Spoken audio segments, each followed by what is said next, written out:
Hello friends, welcome to my YouTube channel. मैं अमित एक बार फिर से आपका अपने YouTube channel G hitech classes में स्वागत करता हूं। तो आज मैं फिर लेकर के आ गया हूं आपके लिए क्लास जो डेली लाइव शाम 7 PM चलती है आपके पास में। ये रिकॉर्डेड क्लास रहती है, पहले बेटा रिकॉर्ड करते हैं फिर उसको प्राइमर करके चलाते हैं, ठीक है। बाकी आपकी जो भी कमेंट क्वेरीज रहेंगी वो हम आपको कमेंट में बताते रहते हैं, ठीक है। तो आज एक नए एक्सरसाइज का शुभारंभ करना है, क्योंकि हमने 5, 6, 7 क्लासों में दो एक्सरसाइज पढ़ ली हैं। आज मुझे एक्सरसाइज पढ़ानी है 1C, ठीक है। आज एक्सरसाइज कौन सी है? 1C। और इस 1C एक्सरसाइज में अपरिमेय संख्याओं की जो इनडिक्वेंशेंसी रहेगी, अपर्याप्तता रहेगी, वो अपरिमेय संख्याओं की रहेगी। तो पहली चीज़, आपको अपरिमेय संख्या और परिमेय संख्याएं पता है ना, तो थोड़ा मैं बता देता हूँ, इस बात को समझा देता हूँ आपको कि जो अपरिमेय संख्याएं थी, क्योंकि मैंने पहली ही क्लास में आपको इंट्रोडक्शन में बताया भी था कि अपरिमेय और परिमेय संख्याएं दो प्रकार की होती हैं, वास्तविक संख्याएं अपरिमेय और परिमेय। मैंने परिमेय संख्या बताई थी कि जिसको हम P/Q टाइप में लिख सकते हैं और Q का मान डज नॉट इक्वल टू 0 होना चाहिए। मैंने कहा था कि अपरिमेय संख्या वे संख्याएं होती हैं जिसको हम P/Q टाइप में नहीं लिख सकते। जब हम इसमें लिख ही नहीं सकते हैं तो हमने इसमें बताया था कि √3 था, √5 था, √7 था, √2 हो सकता है। ऐसी संख्याएं जो हमको मिलेंगी आकर के, ठीक है, वो अपरिमेय संख्याएं होंगी, ठीक। और परिमेय संख्याओं में मैंने तुमसे कहा था कि 2 है, 3 है, ठीक है, 4 है, 6 है, ये सारी हमारे पास में परिमेय संख्याएं हैं। ये बात की थी मैंने। तो आज इस टॉपिक पे बात होगी कि अपरिमेय संख्याएं क्या होंगी। अच्छा, अपरिमेय संख्याओं को संख्या रेखा पर दर्शाना, ये आप क्लास 9th में सीख चुके हैं। अपरिमेय संख्याओं को संख्या रेखा पर दर्शाना ये आपको सिखाया गया है क्लास 9th में, ठीक है। तो यहाँ हम वो चीज़ नहीं सिखाएंगे आपको, सीधे सवाल बताएंगे। पहला वाला जो सवाल आपके पास में है, जो पहला सवाल दिया गया है आपके बुक में, कह रहा है कि दिखाइए कि √3 एक अपरिमेय संख्या है, ठीक। सवाल क्या है? सवाल कह रहा है कि दिखाइए कि √3 एक अपरिमेय संख्या है, अपरिमेय संख्या है। देखो, तुम्हें पता तो है कि √3 एक अपरिमेय संख्या है, आपको पता तो है कि √3 एक अपरिमेय संख्या है, बट यहाँ पर करना क्या है? आपको दिखाना है, कैसे इसको सिद्ध करना है आपको कि √3 जो है वो एक अपरिमेय संख्या है। पता है आपको, खूब कायदे से पता है कि अपरिमेय संख्या √3, √2, √7, √5 इस टाइप की जो भी संख्याएं होंगी वो अपरिमेय संख्याएं होती हैं। बट इसको आपको दिखाना है कि यह हमारे पास में एक अपरिमेय संख्या है, ठीक। तो देखो, इसका सलूशन करते हैं हम। जैसे हम बता रहे हैं वैसे आपको लिखना है, बहुत ज़्यादा मैटर इसमें नहीं लिखना है आपको, ठीक है। जैसे मैं बता रहा हूँ वैसे ही आपको करना है, ठीक। और ये भी बता दूँ, ये भी 4 नंबर वाली ही क्लास है आपके पास में, ये 4 नंबर वाली क्लास है। सवाल 4 नंबर का इसमें का आता है। तो सवाल कह रहा है कि दिखाइए कि √3 एक अपरिमेय संख्या है। तो आपको सबसे पहले सर्वप्रथम आपको करना क्या है कि जो कह रहा है कि अपरिमेय संख्या है, तो सबसे पहले आपको एक ही काम करना है कि आपको इसके विपरीत ये मान लेना है कि √3 जो है वो एक परिमेय संख्या है। अगर आप इसका विरोधाभास सिद्ध कर देते हैं तो सिद्ध हो जाता है आकर के कि √3 एक अपरिमेय संख्या है। बात को समझे बात को या नहीं समझे? फिर से हम रिपीट करें बात को। मैंने कहा कि अगर कोई भी सवाल आपको ऐसे दिया गया है कि √3 एक अपरिमेय संख्या है, या √5 एक अपरिमेय संख्या है, या √7 एक अपरिमेय संख्या है, तो आप एक चीज़ दिमाग में रखिए कि जो भी दी गई संख्या है उसके विपरीत आप मान के चलेंगे कि यह एक परिमेय संख्या है। बाद में आप उसका विरोधाभास सिद्ध कर देंगे, ठीक है। तो आप क्या करेंगे? मान ले कि √3 एक परिमेय संख्या है। आपको सबसे पहले क्या करना है? मान लेना है कि √3 एक परिमेय संख्या है, ठीक है। सर्वप्रथम आपको ये काम करना है। पहली चीज़ समझ में आ गई। सबसे पहले आपको क्या करना है कि मान लेना है कि √3 क्या हमारे पास में है? एक परिमेय संख्या है। उसके बाद में आपको क्या करना है? आपको ऐसे 2 पूर्णांकों को लेना है, ठीक है। क्या करना है बेटा? आपको ऐसे 2 पूर्णांक लेने हैं, a और b, जो आप प्राप्त कर सके, ठीक है। क्या लिखेंगे आप कि हम ऐसे दो पूर्णांक, क्या लिखेंगे आप कि हम ऐसे दो पूर्णांक आपको दो पूर्णांक लेने हैं ए व बी, और एक चीज़ याद रखना जिसमें b does not equal to 0 होना चाहिए। आपको करना क्या है कि हम ऐसे दो पूर्णांक a व b लेते हैं जिसमें b का मान जो है वो 0 के इक्वल नहीं होना चाहिए। प्राप्त कर सकते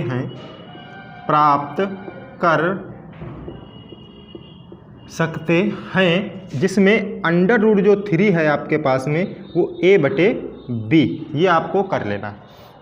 बात समझ में आई? जो अंडर रूट 3 था उसको आपको क्या लिख लेना है आकर के a/b। आप x/y लिख लो, आप p/q लिख लो। अभी जब आगे सवाल लगवाएंगे तो x/y मान लेंगे, p/q मान लेंगे, तो वो अलग की बात हो जाएगी। अब जो तुमने ये a और b माने हैं, माने क्या है? आपने दो पूर्णांक माने हैं। क्या माने हैं? दो पूर्णांक हैं जिसमें b का जो मान है वो 0 के बराबर नहीं होना चाहिए। इतनी बात समझ में आ गई? किस किस को इतनी बात समझ में आ गई? अब ये जो दो a और b पूर्णांक आपने माने थे, इसमें क्या आपको एक के अलावा कोई उभयनिष्ठ गुणनखंड नजर आ रहा है? a और b दो ऐसी सह अभाज्य संख्याएं हैं जिसमें एक के अलावा कोई भी उभयनिष्ठ गुणनखंड नहीं होगा। ठीक है, तो हम क्या करते हैं, a और b को सह अभाज्य बना सकते हैं। ठीक है, a व b को सह अभाज्य बनाने पर क्या लिखोगे आप? सह अभाज्य बनाने पर। ठीक है, सह अभाज्य, एक बोतल पानी ला दो। सह अभाज्य बनाने पर। ठीक है, सह अभाज्य बनाने पर मैं जितना जैसे सवाल करवा रहा हूँ आपको, मैं जैसे सवाल लिखवा रहा हूँ आपको सिर्फ ऐसे ही सवाल करना है। ठीक है, को प्राइम नंबर आपको बना लेना है, ज़्यादा कुछ लिखना नहीं है। ठीक है, जैसे मैं करवा रहा हूँ आपको वैसे ही सवाल करना है। तो अब देखो, ये सवाल था आपके पास में under root 3 equal to a/b, यही तो था। आपको सह अभाज्य बनाना है a और b को, तो यहाँ से हम क्रॉस मल्टीप्लाई कर दें तो a की जो वैल्यू आ जाएगी वो अंडर रूट 3b आ जाएगी। ये आ जाएगी हमारे पास में, आएगी कि नहीं आएगी? इसके बाद में दोनों तरफ इसका वर्ग कर देना। क्या कर देना बेटा? दोनों तरफ वर्ग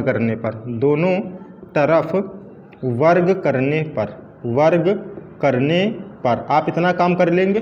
दोनों तरफ जब आप इसका वर्ग करेंगे तो इसका a का स्क्वायर हो जाएगा, ये 3 हो जाएगा और ये b का स्क्वायर हो जाएगा। हो जाएगा कि नहीं हो जाएगा? अगर हम एक काम और करें यहाँ से कि इस b स्क्वायर की वैल्यू निकालते हैं तो b स्क्वायर की जो वैल्यू होगी वो जो 3 गुणे में है वो इसके बटे में आ जाएगा, मतलब a स्क्वायर बटे में हम 3 लिख सकते हैं। यहाँ तक दिख रहा है ना सभी को? यहाँ तक दिख रहा है सभी को? दिख रहा है सभी को? ठीक, दिख रहा है सभी को। इतना काम कर लेंगे आप कि नहीं कर पाएंगे? आप बताएंगे सभी लोग। ये काम आप सभी लोगों से हो जाएगा। सबसे पहले आपको करना क्या है कि मान ले कि अंडर रूट 3 एक परिमेय संख्या है, उसके बाद में हम ऐसे दो पूर्णांक a व b प्राप्त कर सकते हैं जो दोनों सह अभाज्य होंगे। कहने का मतलब ये होता है कि यदि a और b में एक के अतिरिक्त कोई उभयनिष्ठ गुणनखंड हो तब वह उस उभयनिष्ठ गुणनखंड से हम भाग कर देते हैं। ठीक है, तो हम a और b दो ऐसे सह अभाज्य बना लेते हैं यहाँ करके, मतलब a अलग सह अभाज्य गुणनखंड बना लो, b अलग बना लो। ठीक है, अब यहाँ पर 3 आया तो अगले में भी 3 हो जाना चाहिए। आई बात समझ में?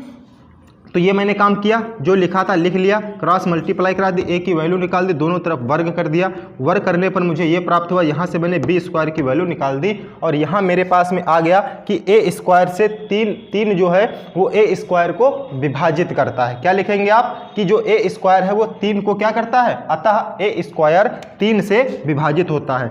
अतः a स्क्वायर जो है वो 3 से विभाजित होता है,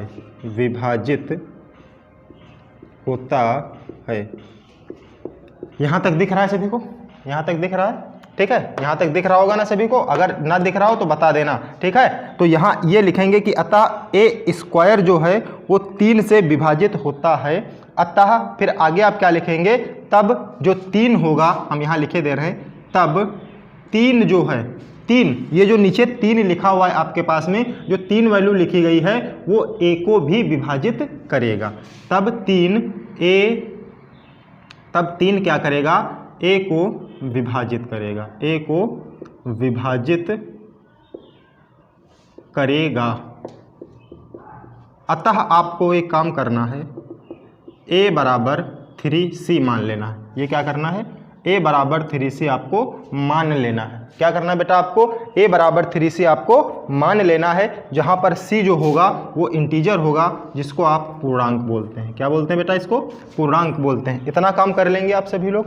इसके बाद में आपको करना क्या है, जो वैल्यू ये यहाँ पे निकल के आई थी, ये वाली वैल्यू, ठीक है, या इस वैल्यू में रख दो या यहाँ रख दो आकर के, यहाँ रख दो आकर के, चाहे यहाँ रखो, मतलब किसी भी समीकरण में रख दो आकर के। आपको a की जगह पे कितना रख देना है, 3c रख देना है। जहाँ भी a होगा उसकी जगह पे कितना रख देना है, 3c रख देना है। चाहे इस a की जगह पे रख दो आकर के, चाहे इस a की जगह पे रख दो आकर के, कहीं भी रख देना है कुल मिला करके, ठीक है। क्या कर देना है आपको, और वहाँ से c की वैल्यू को प्राप्त कर लेना है, क्योंकि जिस प्रकार से इसने a को विभाजित किया है और a और b दो सहअभाज्य संख्याएं आपने मान रखी हैं, तो उसी प्रकार से यह b को भी क्या करना चाहिए, विभाजित करना चाहिए। भाई बात समझ में। तो यहाँ से देखते हैं, यहाँ मान लेते हैं कि ये समीकरण नंबर फर्स्ट थी, तो a स्क्वायर बराबर में 3b स्क्वायर था हमारे पास में, तो a स्क्वायर की जगह पे मुझे 3c रख देना है। तो 3c रखोगे तो इसका स्क्वायर हो जाएगा, बराबर में 3b स्क्वायर हो जाएगा। 3 3 जा 9c square equal to 3b square हो जाएगा। यहाँ से c स्क्वायर की वैल्यू आप निकालेंगे तो 3b स्क्वायर अपान में 9 होगा, 3 से 3 कट जाएगा, तो c स्क्वायर की वैल्यू आ जाएगी b स्क्वायर बटे 3। जैसे यहाँ पर b 3 जो था वो a को विभाजित कर रहा था, वैसे यहाँ पर जो 3 है वो b को क्या कर रहा है, विभाजित कर रहा है, ठीक है। इसका अर्थ है कि b स्क्वायर भी 3 से विभाजित होगा, b स्क्वायर 3 से विभाजित होगा, ठीक है। अतः जैसे यहाँ लिखा था कि 3 a को विभाजित करता है, अतः 3 b को विभाजित करता है, 3 v को विभाजित करता है। अतः आपके विरोधाभास से सिद्ध होता है कि 3 देखो यहाँ है और 3 यहाँ भी है, 3 3 दोनों जगह है, यहाँ भी 3 है, यहाँ भी 3 है, और इन 3 और 3 में एक ही उभयनिष्ठ है, वो है 1। कितना है बेटा, 1 है। अतः इस विरोधाभास से हमारी कल्पना की कमी के कारण √3 एक अपरिमेय संख्या है। अतः सिद्ध होता है कि √3 एक अपरिमेय संख्या है, ठीक है। इतनी बात समझ में आ गई होगी आप सभी लोगों को। सवाल को देख लेंगे, स्क्रीनशॉट ले लेंगे। अभी तो इसके 2-3 सवाल आपको लगवाने हैं, ठीक है। ये तो अभी मैंने एक सवाल बताया है आपको। सवाल देखो, इससे ज़्यादा आपको सवाल में कुछ नहीं करना है, ठीक है बेटा। ये सवाल आप नोट कर लीजिए, तब तक थोड़ा पानी पी लेते हैं। आप नोट कर लीजिए, बस इससे ज़्यादा आपको सवाल नहीं करना।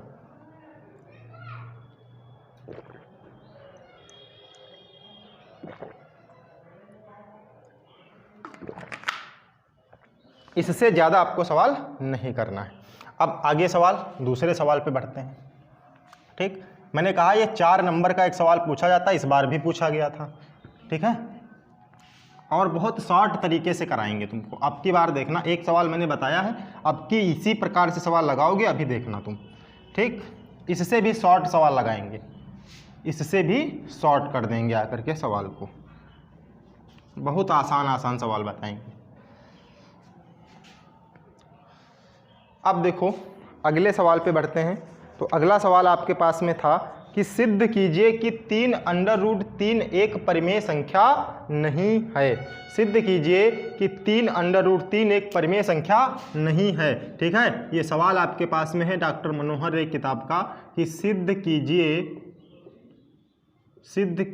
कि 3 √3 एक परिमेय संख्या नहीं है, एक परिमेय संख्या नहीं है। अगर परिमेय संख्या नहीं है तो है क्या, अपरिमेय संख्या है। अगर यह परिमेय संख्या नहीं है तो क्या है ये, तो ये अपरिमेय संख्या है कि नहीं है, अपरिमेय संख्या है कि नहीं है। यहाँ लिखा है कि ये परिमेय संख्या नहीं है, तो जो परिमेय संख्या नहीं है तो है क्या फिर ये, तो जब परिमेय संख्या नहीं है तो फिर यह अपरिमेय संख्या है, आपको करना है। अब आपको करना क्या है, सॉल्यूशन में सबसे पहले आपको क्या करना है, मान लेना है कि माना, आप मानो या कल्पना करो, माना कि 3 √3 एक परिमेय संख्या नहीं है, तो आपको मानना है कि परिमेय संख्या है। मान लेना है कि आपको, कि माना कि 3 √3 एक परिमेय संख्या है। क्या मान लेंगे, कि परिमेय संख्या है। ठीक है, कि माना कि 3√3 एक परिमेय संख्या है। इतनी बात को आपको समझ में आ रही है, इतनी बात हमारी समझ में आ रही है। फिर उसके बाद में आपको करना क्या है, आपको क्या करना है कि 3√3 जो दिख रहा है आपको, 3√3 इसको आपको किसी भी पूर्णांक के बराबर मान लेना है। x जो हमारे पास में होगा, आप x जो है कुछ भी मान लीजिए, पूर्णांक है, परिमेय संख्या है, कुछ भी मान लीजिए। ठीक है, तो जो x आपके पास में है वो एक परिमेय संख्या है। क्या है आपके पास में? परिमेय संख्या है। आपने इसको मान लिया कि ये परिमेय संख्या है। अगर हम बात करते हैं तो √3 यहाँ होगा, बराबर में ये जो 3 गुणे में लिखा है वो इसके बटे में आ जाएगा, x/3 आएगा कि नहीं आएगा। अब एक चीज़ मुझे बताओ, x/3 ये संख्या p लिखी, ये संख्या q लिखी, और q का मान यहाँ पर डज नॉट इक्वल टू 0 है। तो x/3 एक परिमेय संख्या है, x/3 एक परिमेय संख्या है। ऐसे लिखेंगे आप कि x/3 एक परिमेय संख्या है। अतः क्या एक परिमेय संख्या किसी अपरिमेय संख्या के बराबर हो सकती है? आपकी क्वेरी के अनुसार क्या दिमाग लग रहा है कि क्या कोई भी परिमेय संख्या किसी अपरिमेय संख्या के बराबर हो सकती है? अतः √3 does not equal to x/3। कोई भी अपरिमेय संख्या किसी परिमेय संख्या के बराबर नहीं हो सकती। अतः सिद्ध कर हो जाता है, अतः 3√3 does not equal to x, ये 3√3 does not equal to x जो कि एक परिमेय संख्या नहीं। अतः 3√3 does not equal to x एक परिमेय संख्या नहीं है, एक परिमेय संख्या नहीं है। बस ये सवाल हो गया, परिमेय संख्या नहीं, बस आपका सवाल हो गया। कितना छोटा सवाल था, मैंने इसीलिए बताया था कि हम आपको छोटा सवाल कराएंगे। ठीक है, आपको छोटा सवाल कराएंगे, आपको दिक्कत बिल्कुल होगी ही नहीं। ठीक, तो ये हो गया। अब दूसरे सवाल पे बढ़ते हैं, नोट कर लिया करो साथ में ही। ठीक है, क्योंकि ज़्यादा समय में, कम समय में ज़्यादा सवाल लगवा देंगे तो तुम्हारे लिए फ़ायदा रहेगा। ठीक, दूसरे सवाल की बात कर लेते हैं। दूसरा सवाल दिया गया है कि सिद्ध कीजिए कि √5 एक अपरिमेय संख्या है। वही बात कह रहा घूम फिरा करके कि सिद्ध कीजिए कि √5 एक अपरिमेय संख्या है, अपरिमेय संख्या है। ये आपको सिद्ध करना है। अभी मैंने तुमको सिद्ध कराया था कि √3 एक परिमेय संख्या है। कराया था कि नहीं कराया था? बताओ, सभी लोग बताओ, करवाया था कि नहीं करवाया था? सेम वैसे तुमको करवा देते हैं या उससे छोटा करवा दें? उससे छोटा करवाएं, भूलना मत। ठीक है, सिद्ध कीजिए कि √5 एक अपरिमेय संख्या है। तो सिद्ध करना है कि √5 एक अपरिमेय संख्या है, तो सबसे पहले आपको एक परिमेय संख्या माननी पड़ेगी। ठीक है, सबसे पहले आपको सॉल्यूशन में क्या मानना पड़ता है कि √5 जो है वह एक परिमेय संख्या है। क्या है ये? परिमेय संख्या है, जो p/q टाइप की होती है। यह एक आपके पास में क्या है? परिमेय संख्या है। इसको आपको मान के चलना होता है। ठीक है, सबसे पहले आप मान के चलेंगे कि √5 जो हमारे पास में है वह एक परिमेय संख्या है जो p/q टाइप की होती है। यहाँ पर p और q जो तुम्हारे पास में पूर्णांक हैं, p और q क्या है बेटा? पूर्णांक हैं, जिसमें q का जो मान है वो इज ग्रेटर देन 1 होगा। क्या होगा? ग्रेटर देन 1 होगा। और p और q तुम्हारे पास में क्या है? पूर्णांक है। यहाँ साइड में हम लिखे दे रहे हैं, p और q आपके पास में क्या है? पूर्णांक है। ठीक है, अब p तथा q का कोई उभयनिष्ठ गुणनखंड नहीं है। अभी तो तुम्हें कोई उभयनिष्ठ गुणनखंड नहीं दिख रहा है। p और q का आपको कोई उभयनिष्ठ गुणनखंड दिख रहा है? नहीं दिख रहा है। तो आप इन दोनों का वर्ग कर दीजिए, दोनों साइड में। बोथ साइड आर स्क्वायर, √5 का स्क्वायर p/q का स्क्वायर। जब आप बोथ साइड स्क्वायर करेंगे तो 5 का स्क्वायर हो जाएगा, ये 5 हो जाएगा, ये p का स्क्वायर हो जाएगा और ये q का स्क्वायर हो जाएगा। इतनी बात किस किस को समझ में आ गई? बताओ, जब हम बोथ साइड स्क्वायर करेंगे तो ये 5 का √5 का स्क्वायर होगा तो 5 हो जाएगा, p का स्क्वायर होगा तो p स्क्वायर हो जाएगा, और जब q का स्क्वायर होगा तो q स्क्वायर हो जाएगा। इतनी बात किसको समझ में आ गई बताइए, बताओ किसको समझ में आया। अब समझो, इस यहाँ से एक q को उठा करके यहाँ रख दो आकर के, यहाँ ऐसे हम 5q और p स्क्वायर बटे q ऐसे लिख सकते हैं। 5q को तुमने क्या मान रखा है, एक पूर्णांक मान रखा है, तो 5q आपके पास में एक पूर्णांक है। क्या है, 5q एक पूर्णांक है, एक पूर्णांक है। अतः p स्क्वायर बटे q में कोई उभयनिष्ठ गुणनखंड नहीं है, कोई उभयनिष्ठ गुणनखंड नहीं है। इतनी बात समझ में आई कि 5q जो है वो एक पूर्णांक है, वो एक इंटीजर है। अतः p स्क्वायर बटे q में कोई उभयनिष्ठ गुणनखंड नहीं है। अतः p स्क्वायर बटे q does not equal to 5q। यहाँ लिख देंगे हम कि p स्क्वायर अपान में q does not equal to 5q। जो तुमने p स्क्वायर बटे q को एक परिमेय संख्या मानी थी वो इसके बराबर नहीं है, क्योंकि 5q तो आपके पास में एक पूर्णांक है, बट इसमें दोनों में कोई भी सह अभाज्य संख्या नहीं है, कोई भी उभयनिष्ठ गुणनखंड नहीं है। जो परिणाम सेकंड के क्या है बेटा, विपरीत होता है हमारे पास में। ठीक है, ये जो सेकंड था यहाँ पर इसके विपरीत हो जाता है। अतः सिद्ध हो जाता है कि हमारी कल्पना असत्य है और √5 एक अपरिमेय संख्या। देखो कितना छोटा मैंने कराया, इससे बड़ा सवाल नहीं, अपरिमेय संख्या है। बस सवाल आपको ऐसे करना, इतने छोटे छोटे सवाल करने हैं। ठीक है, बहुत बड़ा आपको टाइम इन्वेस्ट नहीं करना है। नोट कर लीजिए, अगला सवाल कराते हैं तुमको, सवाल नंबर 3। अगला सवाल कराते हैं, नोट कर लीजिए इसको।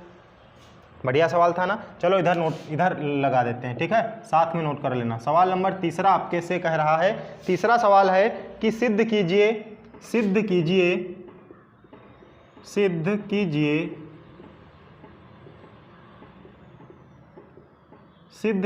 कि 3 + 2 √5 एक अपरिमेय संख्या है। एक अपरिमेय संख्या है। ये सवाल है आपके पास में, सिद्ध कीजिए कि 3 + 2 √5 एक अपरिमेय संख्या है।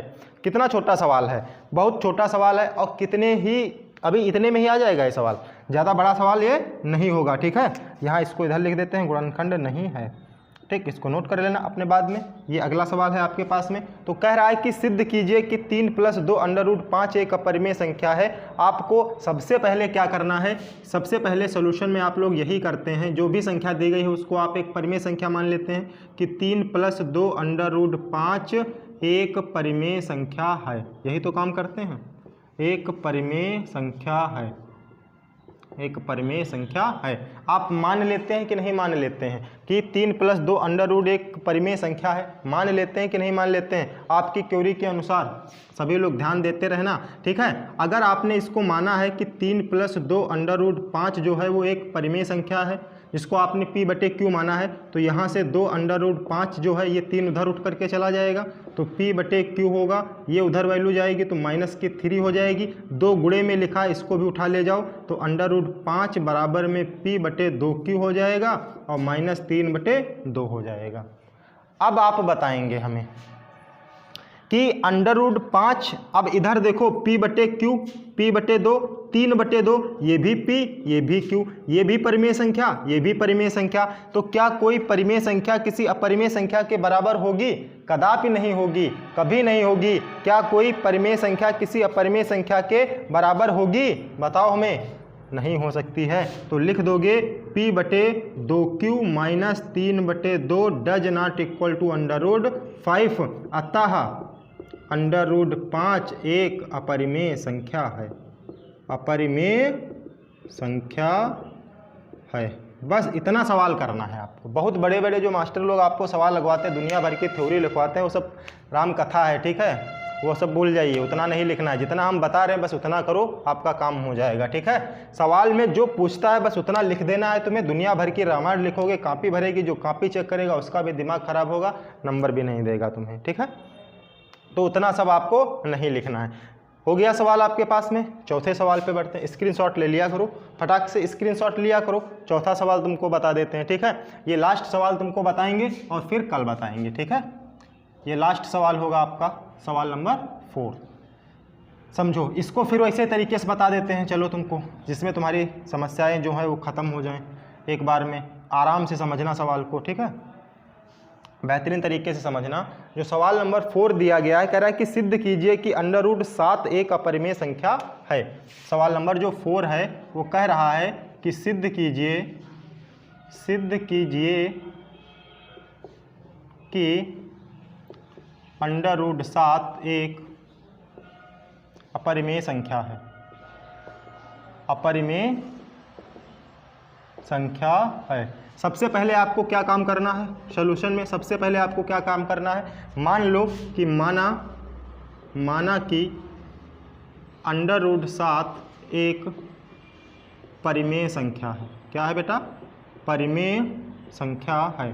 कई तरीके से तुमको बता दिए हैं, परिमेय संख्या है। अब यहाँ पर आपको दो सह अभाज्य संख्याएं माननी है जिसके उभयनिष्ठ गुणनखंड एक ही होने चाहिए। तो मान लेना कि √7 जो वो a/b है, जहाँ होयर लिखना चाहना तो लिख देना कि होयर a b सह अभाज्य संख्याएं। ठीक है, सह अभाज्य संख्याएं हैं।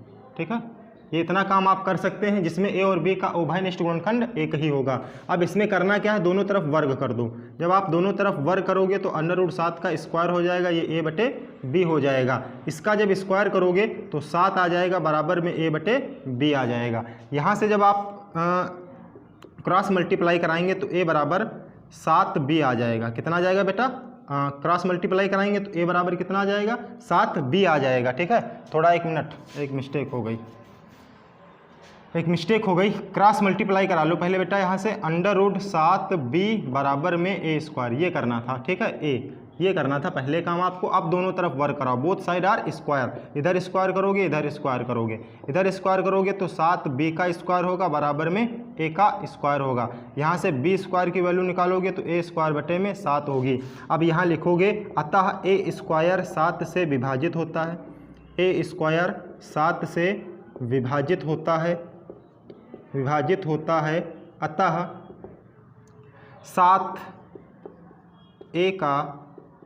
7 जो है वो a को विभाजित करता है। 7a को विभाजित करता है, 7a को विभाजित करता है। ठीक है, अतः आप मान के चलेंगे कि a बराबर 7c। अब आपने क्या मान लिया कि a की वैल्यू कितनी है? 7c है। तो आप उठा करके रख देंगे आकर के इस समीकरण में। तो 7b² equal to a², 7b² equal to a²। तो 7b² इक्वल टू a² की वैल्यू, a की वैल्यू कितनी है? 7c। तो इसके स्क्वायर में रखना है तो मतलब 7c का स्क्वायर कर दोगे। ठीक है, यहाँ लिखे दे रहे हैं। तो 7b² इक्वल टू 7 7 जा 49c², 49c²। अब यहाँ से जब c² की वैल्यू आप निकालेंगे तो c² इक्वल टू हो जाएगा आपका 7b² अपान में 49, और 7 7 जा 49। तो c² इक्वल टू b² अपान में 7। तो यहाँ पर भी वही बात आ गई, अतः b² 7 से विभाजित है, 7 से विभाजित है, अतः 7b को विभाजित करता है, 7b को विभाजित करता है। तो इसका उभयनिष्ठ गुणनखंड आपके पास में a आ गया। जैसे कि आपके विरोधाभास से सिद्ध होता है कि √7 एक अपरिमेय संख्या है, अतः √7 एक अपरिमेय संख्या है। कितना आसान सवाल था, अपरिमेय संख्या है। अब इस टाइप के सवाल होंगे, बस इतना ही सवाल आपको करना था। अब इस टाइप के सवाल होंगे आपके हो जाएंगे। ठीक है, अतः आपके पास में ये चीज़ सिद्ध होती है आकर के कि √7 एक अपरिमेय संख्या है। ठीक, अब आपके बचे हैं 2-3 सवाल। एक्सरसाइज कल ख़त्म करेंगे। 2-3 सवाल बचे हैं। आज के लिए मैं इतने ही, 4 सवाल मैंने 5 सवाल मैंने आपको लगवाए हैं, ठीक है। कितने सवाल लगवाए हैं? 5 सवाल आपको मैंने लगवाए हैं और पाँचों सवाल लाजवाब हैं, ठीक है। बहुत ही सिंपल सा तरीका मैंने दिया है तुमको, कहीं ज़्यादा कोई मैटर बड़ा नहीं रखा, छोटा छोटा मैटर रखा है, बहुत ही बेहतरीन तरीके से आपको समझाया है, ठीक है। तो आज के लिए बस इतना ही। बाय, टेक केयर, अपना ध्यान रखिएगा।